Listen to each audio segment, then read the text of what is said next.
মতো চীনে চালু হলো এআই হাসপাতাল।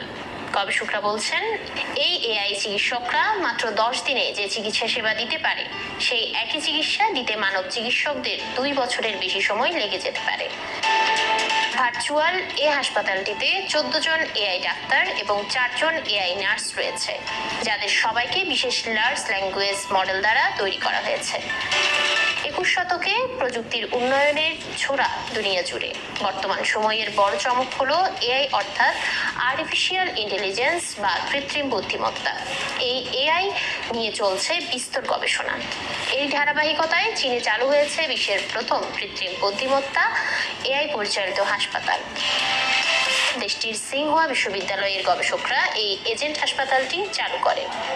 গবেষকদের দাবি, এই এআই চিকিৎসকরা কয়েকদিনে 10,000 রোগীকে চিকিৎসা সেবা দিতে পারে। এই চিকিৎসা দিতে মানব চিকিৎসকদের কমপক্ষে 2 বছর লাগবে।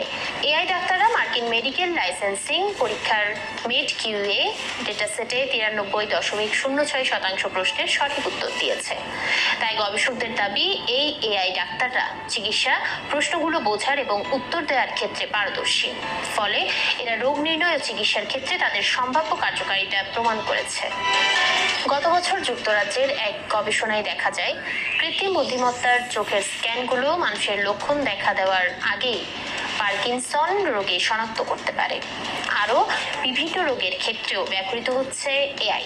এজেন্ট হাসপাতালের research team leader Liu young বলেন, এআই হাসপাতাল চিকিৎসক ও সাধারণ মানুষ উভয়ের জন্যই ব্যাপক উপকার বয়ে আনবে। এআই হাসপাতালে চিকিৎসা তথ্যের একটি বৃহৎ ডেটাবেজ ব্যবহার করে চমৎকার, ব্যয় সাশ্রয়ী এবং সহজেই অ্যাক্সেসযোগ্য স্বাস্থ্যসেবা পরিষেবা প্রদান করার ব্যাপক সম্ভাবনা রাখে। লিউ ইয়াং জানান, এআই হাসপাতালটি আসন্ন মহামারী প্রাদুর্ভাবের মতো চিকিৎসা পরিস্থিতির ভবিষ্যদ্বাণীও করতে সক্ষম। স্বাস্থ্যসেবায় ধীরে ধীরে এআই একটি অংশ হয়ে উঠছে।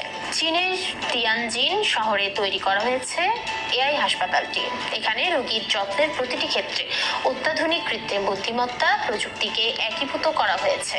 এই হাসপাতাল সুনির্দিষ্ট এবং ব্যক্তিগত চিকিৎসা দেওয়ার ক্ষেত্রে মেশিন লার্নিং অ্যালগোরিদম, উন্নত রোবোটিক্স এবং ডেটা অ্যানালাইটিক ব্যবহার করেছে। ধ্রুবা বিশ্বাস, চ্যানেল ইউরোপ নিউজ ডেস্ক।